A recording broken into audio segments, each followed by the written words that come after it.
যাদবপুর বিশ্ববিদ্যালয়ের এবছরের বাংলা অনার্সে ভর্তির প্রশ্নপত্র ভাইরাল হয়েছে।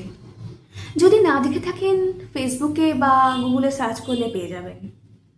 এবং সেইখানের একটা বিশেষত্ব হচ্ছে, আমরা যেগুলো নর্মালভাবে কোশ্চেন হয়, নর্মাল ইউনিভার্সিটিতে বা পড়াশোনায় যেরকমভাবে পড়ি, তথ্য মুখস্থ করি, নোটস পড়ি, এখানে সেইভাবে ব্যাপারটাকে বিচার করা হয়নি।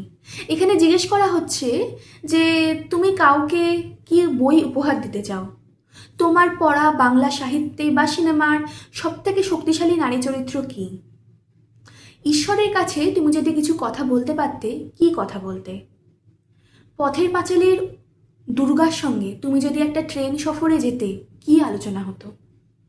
মুশকিলটা কি বলুন তো, এইখানে এই যে ভাইরাল টপিকটা হয়েছে, বহুজন লিখছে তাদের কত ভালো লাগছে টপিকটা পড়ে, তারা তাদের সময় কত কিছু পড়েছে, কত বিশ্লেষণ করেছে, কত কিছু নিয়ে জেনেছে, তাদের কত একটা ইন্টেলেকচুয়াল মন ছিল কিংবা আছে।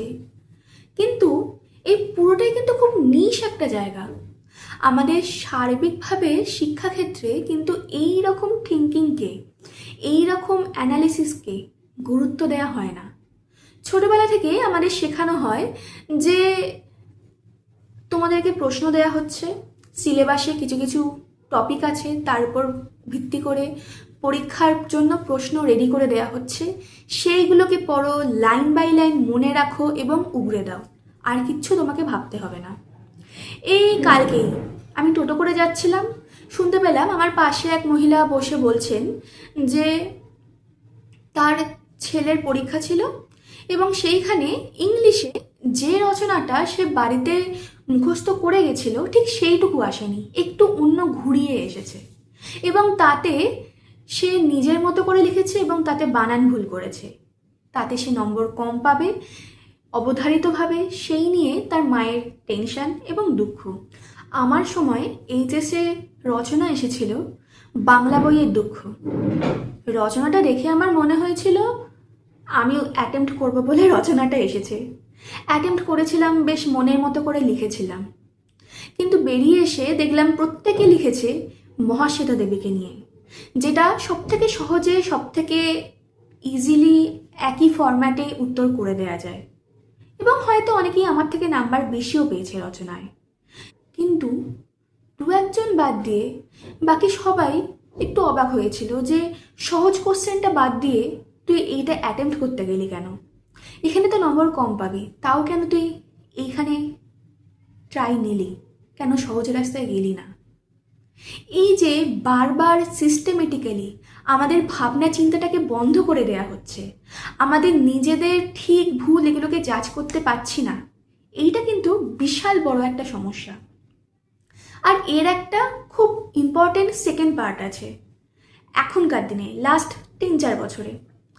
অবশ্যই বুঝতেই পারছেন, চ্যাটজিপিটি এসেছে, ক্লড এসেছে, জেমিনাই এসেছে, এবং আমাদের ব্রেনকে হাইজ্যাক করে নিয়েছে, আমাদের চিন্তা ভাবনাকে হাইজ্যাক করে নিয়েছে, আমাদের আর নিজস্ব অভিমত বলে খুব একটা থাকছে না। আমি রিসেন্টলি একটা ক্যাম্পে গিয়ে জেনজি বিভিন্ন মানুষের সঙ্গে দেখা করার, কথা বলার সুযোগ হয়েছিল। সেখানে দেখেছি যে আজকালকার ছেলেমেয়েরা, কথাটা কীরকম বড়দের মতো শোনালো, আমাদের জেনজির ভাই বোনেরা, তারা কিন্তু নিজেরা একটা কোনো কথা ফ্রেম করতে চাইছে না।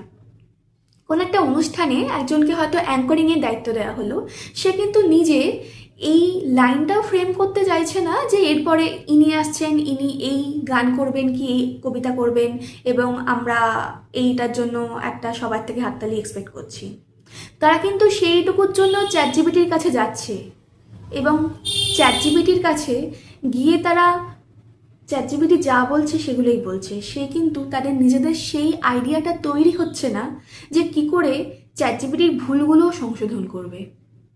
এবং এইখানেই একটা মারাত্মক ভুল এসে যাচ্ছে যে আমরা নিজেদের চিন্তা ভাবনাটুকুকে এআই এর কাছে আউটসোর্স করে দিচ্ছি। এতদিন ধরে আমরা পড়ে এসেছি, আমরা জানি মানুষের মনের মধ্যে মানুষের সবথেকে বড় গুরুত্ব বা ইম্পর্টেন্স বা ইউনিকনেস হলো তাদের চিন্তাভাবনা, তাদের বুদ্ধি।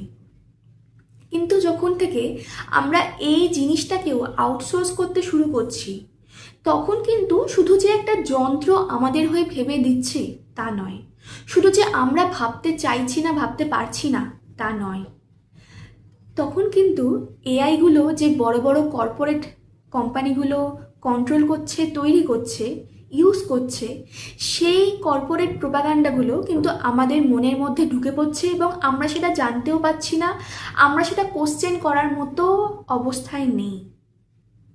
আর তার সাথে আছে আমাদের সোশ্যাল মিডিয়ার প্রভাব, যেখানে যে কোনো বিষয়ে এতজনের এত রকম কথাবার্তা আমরা আধ ঘন্টা ইনস্টাগ্রাম স্ক্রোল করলেই পেয়ে যাচ্ছি, যে আমাদের নিজস্ব মতামত তৈরি হওয়ার স্পেস পাচ্ছে না।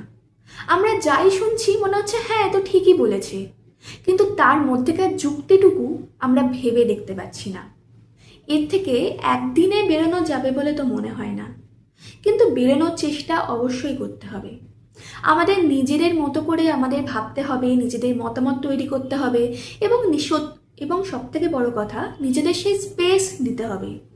আমাদের শিক্ষা ব্যবস্থায়, আমাদের প্রতিদিনের জীবনে সেই স্পেস চাই, যেখানে আমরা ভুল করলেও, যেখানে আমরা তুতলে গেলেও, আটকে গেলেও যেন নিজের কথাটা নিজে ভেবে নিজে বলতে পারি। সেই সৎ সাহসটুকু যেন আমাদের মধ্যে থেকে হারিয়ে না যায়।